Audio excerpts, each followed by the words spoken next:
Since I like going back and listening to my old thoughts, I'm currently in the process of re-uploading some of my older videos in order to make them more compliant with YouTube's policies on reused content. But since I didn't want to do a lot of editing, here is the audio from my original review for this movie.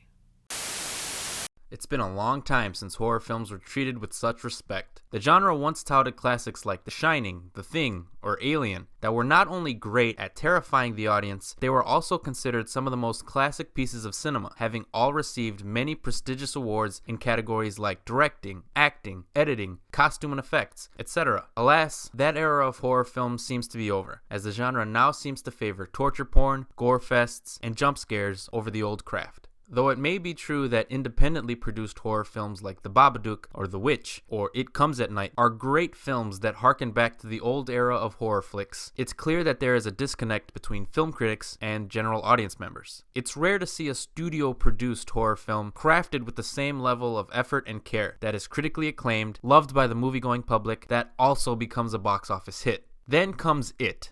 Along with the Conjuring franchise, it proves that Warner Brothers is the best Hollywood studio working on horror films today. It is an adaptation of the Stephen King novel and by extension, a remake of the 1990 miniseries of the same name.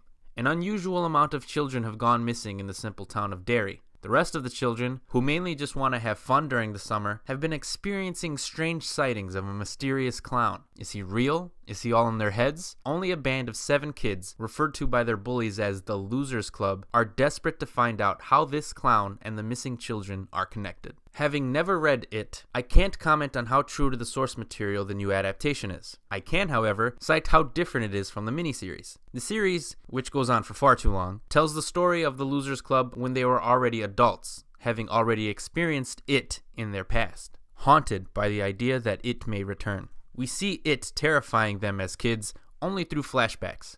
The new film, however, is told entirely through the perspective of the kids, much in the vein of E.T., The Goonies, or the more recent Stranger Things. What a fantastic cast of kids these actors are. The worry with child actors in any movie is that they may, well, suck. Each and every one of these kids are great, and their chemistry together is what really makes this film shine. You believe their friendship with one another, making the film feel grounded in an otherwise fantastical and supernatural narrative. Jaden Lieberer plays William Bill Denborough, the leader of the Losers Club. Bill is the closest thing to a main protagonist in the film, as he is the one who rallies this group of friends together. His little brother, Georgie, is one of the many missing children, which gives Bill an interesting complex that is driven by guilt. Jaden has shown great acting chops before with St. Vincent and Midnight Special, but here he shows that he can actually lead a film. Sophia Lillis plays Beverly Marsh, the only girl in the group. If Bill is the leader of the Losers Club, then Bev is the glue that binds them together. Having never starred in a movie of this scope, kudos must be given to Sophia for giving the film its much-needed heart. Jeremy Ray Taylor plays Benjamin, who is most known for his weight issues. He is new to the town of Derry and has done some research to get a better understanding of the town's history. It's this exact research that convinces the Losers Club that something sinister happens in town every 27 years. It's Ben's love of history, poetry, and the new kids on the block that give the film its quiet, sweet, and tender moments. Finn Wolfhard plays Richie, the comedian of the group.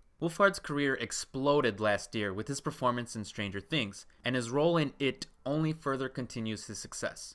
Richie stands out against the other kids in the group, always trying to be the funny guy. Doesn't smell like caca to me, senor. Have you ever heard of a staph infection? Also, the staph infection. His role allows the film to have plenty of humorous moments, far more than I would have expected.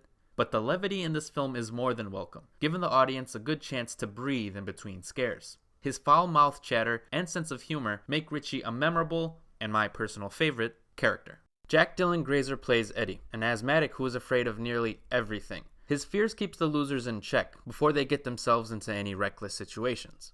Wyatt Olaf plays Stanley, the hesitant member of the group. Stan is used to adhering to logic in his faith, as passed down to him by his rabbi father, but his fear gets the better of him as he tries to keep up with the rest of his friends. And finally, Chosen Jacobs plays Mike Hanlon, the outsider of the group. He only joins the Losers Club halfway through the movie, so his character doesn't get as much development, yet once Mike does join the group, he gives the losers the confidence to become the Lucky Seven and face it head on. Perhaps what makes this film work for audiences far better than the critically acclaimed indie films like It Follows or It Comes at Night is how invested they are in the characters. How much effort went into making these films feel like a Carpenter or a Kubrick film is undeniably impressive, but the technical craftsmanship doesn't resonate as well with audiences if the characters aren't particularly memorable. Aside from the fine acting from these newcomers, the characters in It come to life in the writing. The story and dialogue are excellently written. These kids talk like how kids their age actually would, potty-mouthed and all, but their dirty humor doesn't take away from their charm. And that exact charm is what makes the audiences fall in love with them.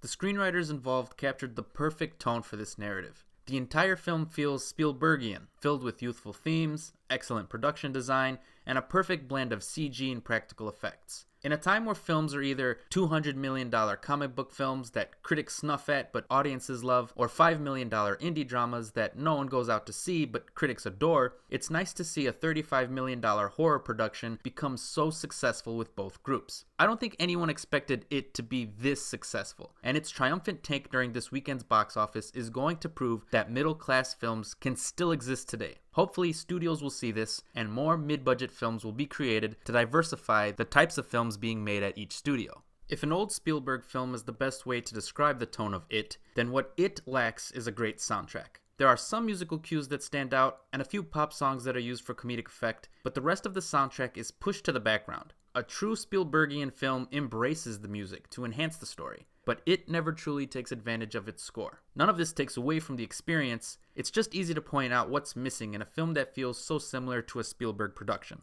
The pacing also starts to suffer a bit near the second half. There are a few plot points that feel disjointed, unnecessary, or as if they go on for a little too long. Adults and parents suck in this film, we get it, but sometimes they really try to beat us over the head with this message. Sometimes sensitive issues like rape or abuse are better as suddenly implied than overly shown. But I've wasted enough time talking about everything else. The true star of this film is Bill Skarsgård as Pennywise the Dancing Clown. Skarsgård owns every single scene he is in and delivers a truly haunting performance. Anytime the audience is given the chance to breathe, you still can't help but wonder if Pennywise is lurking somewhere in the background. Even the most subtle and simple things Skarsgård can make feel uncomfortable. As Pennywise talks, his eyes will glow and are often slightly cockeyed, or his mouth will drip saliva, but he'll never wipe it off his lips. These subtle details, along with some great camera work, make Skarsgård's performance fantastic. Fans of both the TV series and the new film will now argue over which actor was scarier, Tim Curry or Bill Skarsgård. Only time will tell.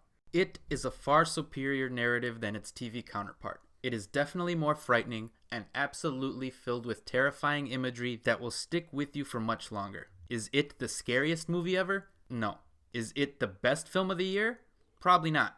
But damn, is it a finely made film, and is definitely one of the most memorable horror films in a long time.